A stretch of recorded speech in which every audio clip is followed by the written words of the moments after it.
Hi there everybody, my name is Living, and in this video I am going to show you how to make a skull coat hook out of a railroad spike. Now, just while making this video, just to let you know, that's just it. I am not I'm not a professional blacksmith. I'm just an amateur doing this out of my shed in the backyard. And also I am not a professional YouTuber, so let's just say that that's just it. In this video, I decided when I started it that basically I am going to leave a lot of the mistakes I make, both in editing and also in the way that I've done this. I have made quite a few mistakes, as you can probably tell. This is this part of the video I've taken at the very end when I'm already done what I was doing. They're here to dry. They're basically ready to be sold. But the thing is, I'm going to take you through the process step by step, in as much detail as I can, time allowing in the video. So that's just it. I find that in a lot of shows, they oftentimes cut out some scenes, like in Forge and Fire, for example. They never show the tempering process. They do it to their knives and stuff like that, which is normal. It's boring. But it's also, when I started out, it would have been very useful for me to know, and it's stuff that I had to search pretty hard to actually find the proper way of doing it. So I had to basically educate myself. So in this video, that's just it. I'm going to take as much time as I need to show you every single process, because some of them are boring, and I'll probably fast forward some of the boring parts, but you'll still see me do them. So that's about it. I hope you enjoyed the video. I hope for some of you it's going to be very educational, and for some of you entertaining, because I did leave my mistakes in the video as much as possible, time allowing. So hope you enjoy. So like I said, today, railroad spike. We're going to turn the head of a railroad spike into a skull face. My way of doing it, there's plenty of ways of doing it, but this is my way of doing it. And well, I'm going to show you the entire process from A to Z. Might not be very entertaining, but you should learn a few things.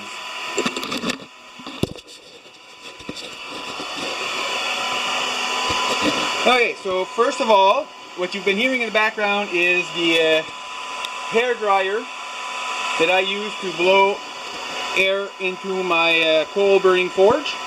And first thing we're going to do here is basically just put the railroad spike head first into the fire and wait for that to heat up. And to do that, we're also going to come down here. Oh yeah, by the way, most of my stuff is all homemade, so I don't, like I said, in no way a professional. All of my stuff I pretty much made myself out of either rebar or some other material that I had on hand, including my entire forge here. I'll try to back up and give you a shot of what it looks like. So my entire forge is basically made out of scrap metal, but it works. So here are the primary tools that I will be using. These are punches that I made myself. So this one here has a kind of a, if I could only remember like a 5th grade mat there of my shapes, but anyways, it's a skewed square or half triangle if you want. So this will be what I use to make the eyes. Then I have a teardrop shape here that I use to punch out the nose holes. And then we got just a straight edge over here, just to put in the pretty much the teeth marks. So I'll show you exactly how that goes as soon as I start. The railroad spike should be hot soon.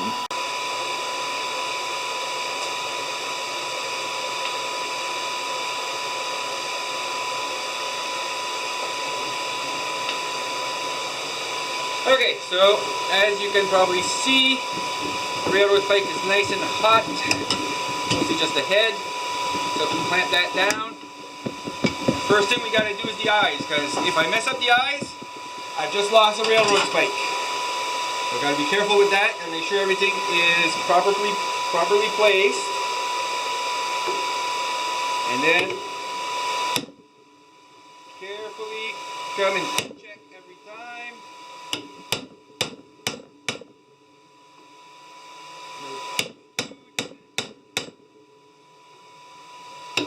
Probably making the camera jump like crazy on the same workbench. Really wish I had a tripod for that thing. Oh boy, that was wrong. Okay, let's see if I can fix it. I'm losing a lot of heat here. Okay, that will fix it. More or less. Oh, crap.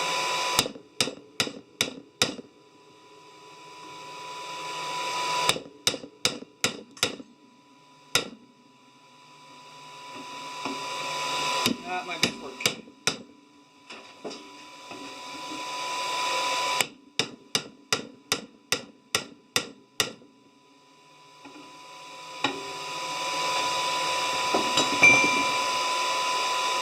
Well, point to be made. That's just it. You don't always get them right. Thing is, I kind of put the eyes too close together on this one, so unfortunately that's scrapped. And I have to start with another one.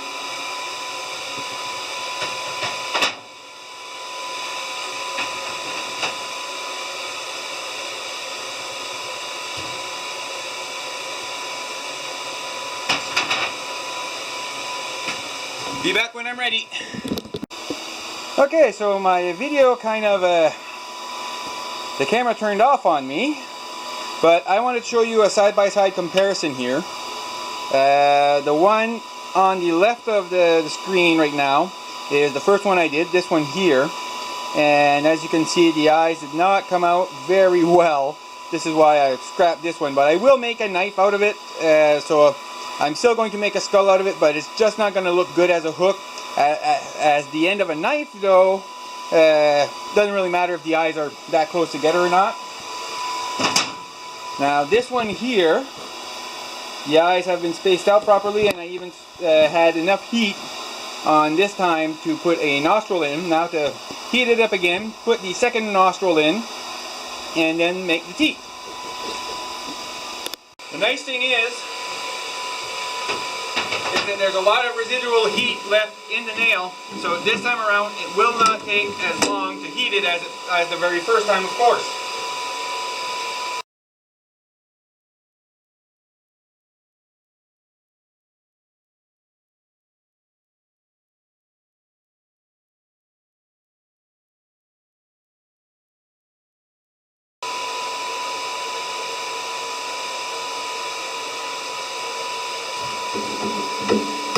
Okay, should be hot enough. Clamp it in nice and tight. Put the glove on because we don't want to get burned. And then make sure the teardrop is facing the right way. Place it, and then check. Come back and fix the other ones. Got squished a little bit. Oh, one of the eyes is distorted a little bit. This is a lot of back and forth.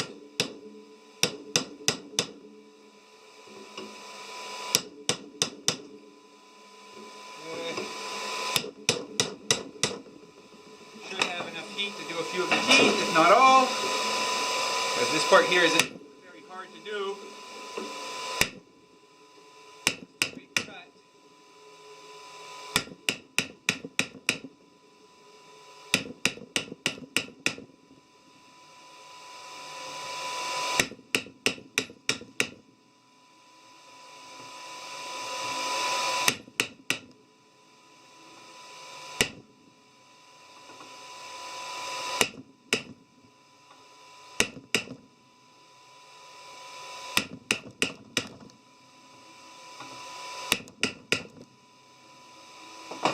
And there we have it. And I was able to do all the teeth. Now, it may not look like much right now, but once it's cleaned up a little bit later there, this will look like something. But we've got the basics, we've got the eyes, the two nostrils, and the teeth cut out. So this one will be put aside for now. and I still have, I'm making a few of them at the same time here. So I'm going to put this one here until the next step, and I'll be back with you on the next step. Okay, so I'm back, and as you can see, I pretty much prepped 5 of them. I won't say finished, but honestly, I could sell them as they are, just give them the bend and be on my way. But I like to go that extra mile. To me, this is just some scary voodoo faces. It's not actually a skull yet. And the one on the end over here is the one that I've been showing from the start. I think, I'm not 100% sure, but I think that's the one. So we're going to take that one, put it in the vise, and then I'm going to show you what I do next. Okay, so I've got it in a vise now, and the next part is going to be part cleanup, part shaping. And to do that, I'm going to be using, sorry about the headache here. So to do the shaping and cleaning of the surface here, I'm going to be using take God knows how many, but to do the shaping and cleaning of the face here, we're going to be using an angle grinder with a flat disc. So things are about to get loud, sorry about that.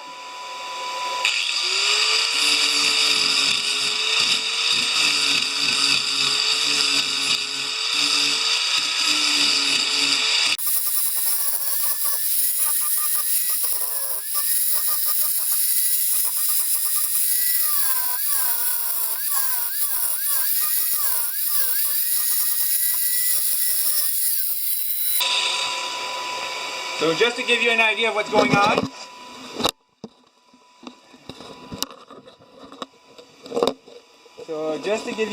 what's going on, here, I shaved off this side, I shaved off this side here to give it kind of a jawline. I'm going to be doing the exact same thing on the other side, and then we'll have our pretty much skull shape.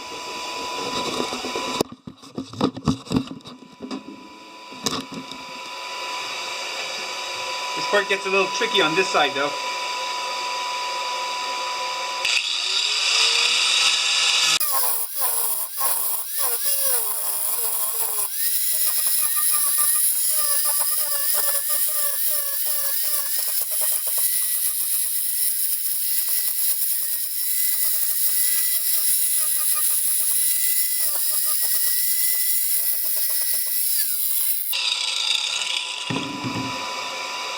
Okay, so there we go. Angle grinder art. Let's see if that thing will come in focus. So like I said, angle grinder art right there. But this ain't done. I'm going to do the other ones and then come back for the next step. Okay, so now I'm done cleaning all 5 of them. And this here is our friend, the one that I started out with showing you guys. So next is the actual bend. Now to bend them, over here is what I'm going to be using. This is a railroad clip that I've cut a piece off of here so that it's easier for my wrench here, my not sure what you'd call it. It's a pipe wrench that got modified, but this is what I'm going to be using to bend them. And yeah, so I should have practiced this part, but this is what I'm going to be doing. Basically, once I heat up the nail in the right spot, I come here, put them in here so that it's held, and then use this over here to bend it upwards until I get an angle that I'm okay with. So we're going to get to heating these and to bending. Here's what's going on. Right now I've got 3 of them in the fire. One of them is right at the right temperature, so I'm going to rush things on there. I'm going to grab it, put it in here, bend it, and make sure that it's as straight as possible, and that's about it actually.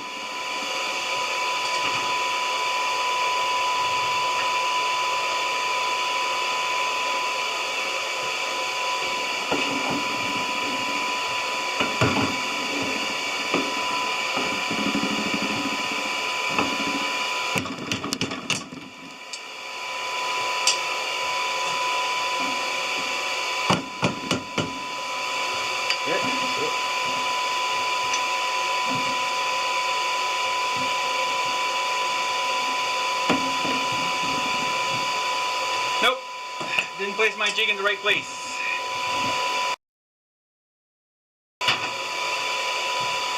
Got about that. Gotta put it like this. I have enough to make an outtake reel.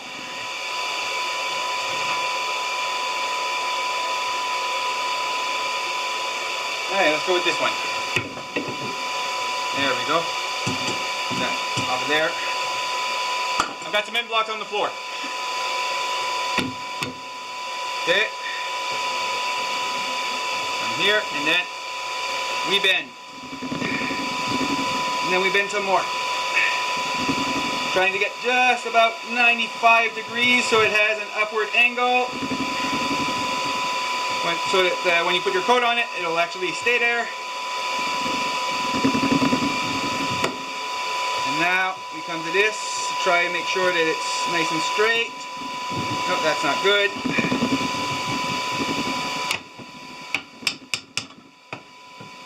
Oh, jeez.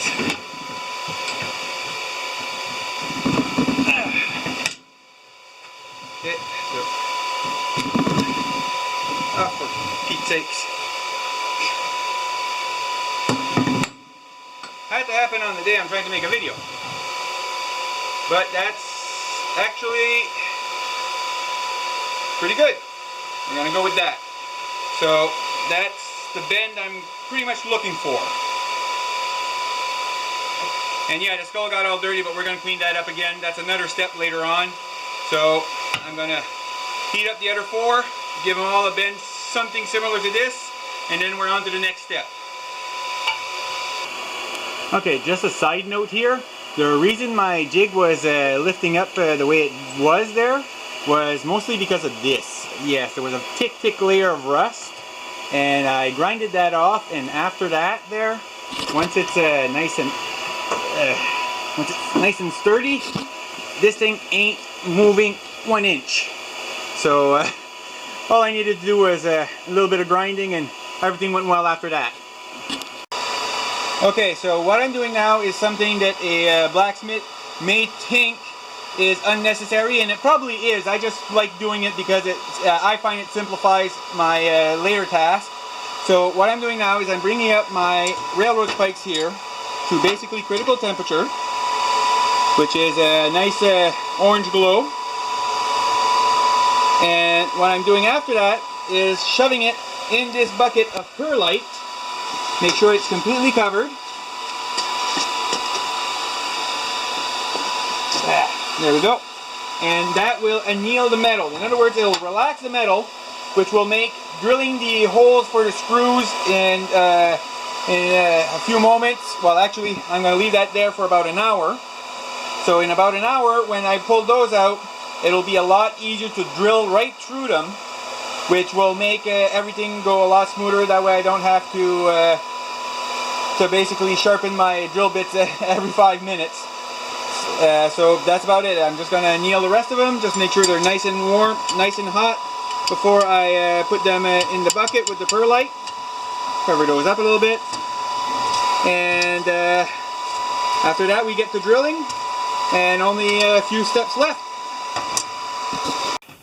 Okay, so at this point, I started this project around 2 p.m. I'd say, and that's just it there. I'm making 5 at a time, so of course I've got to repeat a lot of processes and all that. I stopped right around 5 o'clock, so all in all, just the sculpting, the heating, the bending, and putting it in the perlite. At that point, I had spent about 3 hours making 5 of these. So it's a long process, and there's still more to do. So while it wasn't the perlite, it's been about maybe an hour and a half since then. So now they should be pretty much cool and nice and malleable, so that the drilling process will go a lot faster. So now we got to take them out of the perlite and drill the holes, clean them up, and then still put the varnish on them. So let's get to that. Okay, so it's been about an hour and a half now since I heated those up and put them in the perlite. Just to let you know though, if the perlite does done its job properly, these will still be hot. It's not, even after an hour and a half, I would not put my hand in there without some kind of protection to grab them. But we're gonna just go and dig them out. They're gonna be dirty and everything. We're gonna clean them up afterwards. But I'm gonna put them over here on the anvil to cool down a bit.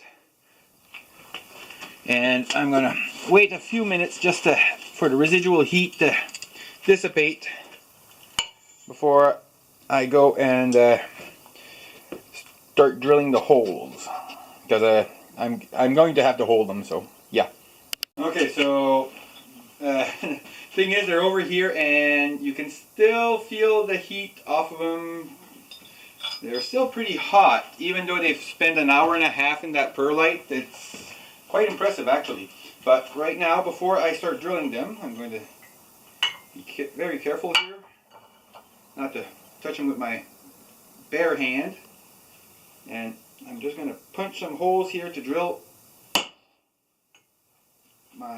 I normally put 2 holes for the screws here, and just, oops, and that did not go well. Yeah, let's try that again.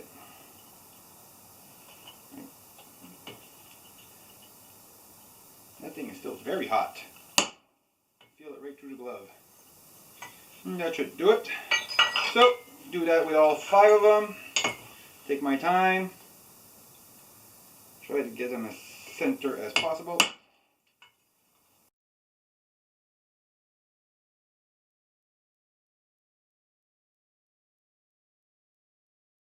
And there we go. Now we set up the drill and get ready for that.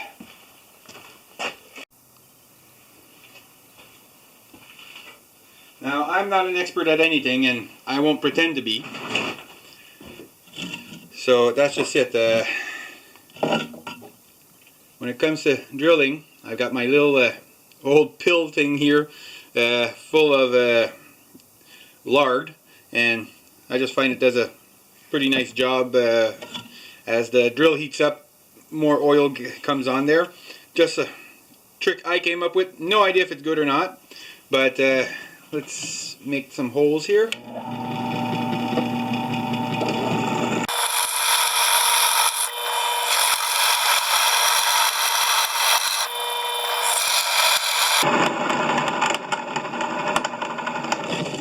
Whoa! The camera didn't like that one. Alright. Yeah, something to watch out for. But I'm through. Okay. Yeah. So let's go and a little bit more lard on there.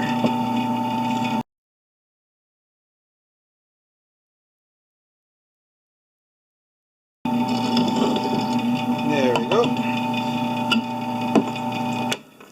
So, first one done. Well, not exactly. I'm going to come back with a bigger bit to put a recess in for the screw head later on.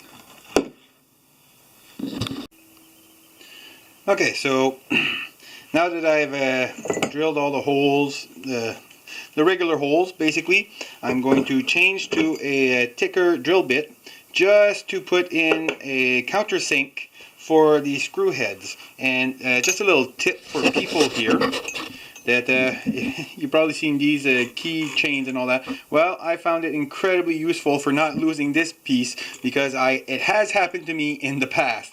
So this helps out quite a bit when it comes to exchanging my drill bits. But it's better to do it with both hands. So there we go.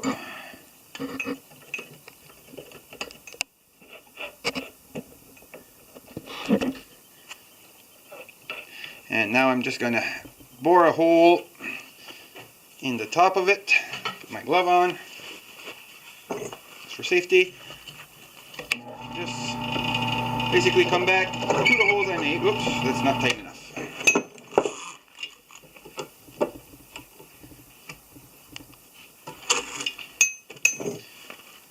That should be tight enough now. Just boring a hole just for the screw head to get in there. And I'm looking for a screw. Had one ready. Don't know where it went. Be right back. Alright, so finally found what I was looking for. This is just a little test screw, little thing that you'll normally screws for drywall, I do believe. So basically, if you put it in here, it just still sticks out. So just that little extra hole just lets it come in so everything can be nice and flat. So once I clean everything up there, it'll look that much better, but just going to do that to all of them. Just a little countersink, and a lot of people appreciate that. So I'm going to finish this up and then we'll get to the cleaning. Alright, so what happened is that yesterday basically the battery on my camera died. So I had to I basically stopped because I wanted to finish this video as I was finishing these. And yesterday I stopped right as I was drilling in the countersink holes on these so that it'll look nice once it's on the wall. So today there's basically 2 steps left. That would be to clean these up properly with a wire brush to make sure that everything is nice and smooth, because right now they look terrible. So I'm going to clean this up with a wire brush, and then we are going to give it a clear coat of lacquer. It's pretty simple here, just my angle grinder with a wire brush, and we're going to give this as good a cleaning as possible. It will also keep the antique look to the railroad spike, considering it's pretty old. So here we go.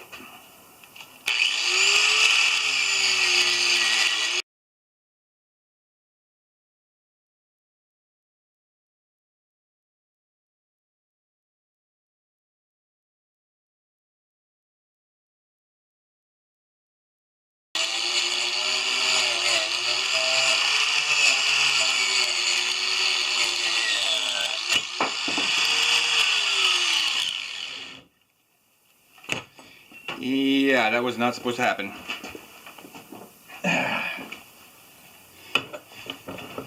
Might want to clamp that in there a little bit better. But actually, no, it's pretty much done. So luckily that happened right when I was finishing up. So here we have the clean product. Got a little bit of a shine to it, just making sure that nothing, see, I'm going to have to come with the wire brush down here just to get the little sharp parts off. We don't want it destroying the clothes that's going to be hanging off of it, even though the under part here is not going to be touched much, but still want to just do that to be on the safe side. Clamp it down better this time. Alright.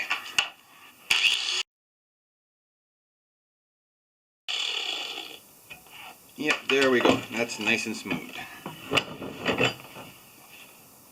So, still got that really old look to it. The metals, you can tell that it's been used, and the skull looks pretty good. Might want to pass another little brush on that to get rid of some of the scale from the forging process. So from when it was in the forge. So yeah, I'm gonna redo the face a little bit here. And after that, I'm going to finish up the other 4, and we're going to go to the final process of just clear coating this to avoid rust and just to give it a little bit more of a shine. So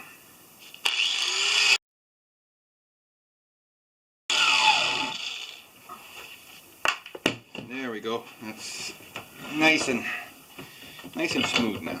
So let's hope the camera focuses on that right, but it's nice and smooth, looks really good to me. Alright, okay, so there's actually one missing, there it is. Okay, so basically here I've done brushing them with the seal brush. I do leave, I don't emphasize removing everything. I just remove like the top dirt and all that. I do leave some rust behind in some places just because it's an old railroad spike. If there's not a little bit of rust somewhere on it, I don't know, I just like the look of it. So this is what I do. And then the last step here is basically just to wipe these off and then put a clear coat of lacquer. Now this is lacquer for wood, but unfortunately it's the only thing I can get in this area. So, but it does do a nice job. I've been doing this for about 2 years, and some of the first ones that I've made still have that lacquer coating, the exact same stuff that I'm using right now. As long as it's indoors, everything works fine, and that's just it. These are coat hooks. In this area, not something you'd put outside very much. So, what I have are these little hooks made out of wire, and basically to coat them, all I do is just dunk them in. Can't get much more simpler than that. Let it drip off a little bit, then dunk the other part.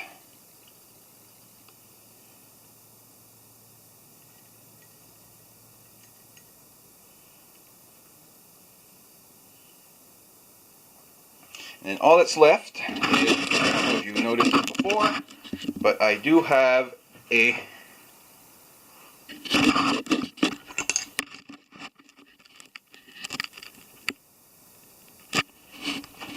so I've set myself up here with an old oven rack just so I can hang things to dry. And I got my other hooks over here. Move that from there. Okay, so I got my other hooks over here, which I'm going to be using to hang up the rest of them so they get a chance to dry. And that's just it. Before they finish drying, I normally come and I wipe off that little dry drop that comes at the bottom there, or I sand it off later. But that's about it. Once they're dry, they're ready to be sold.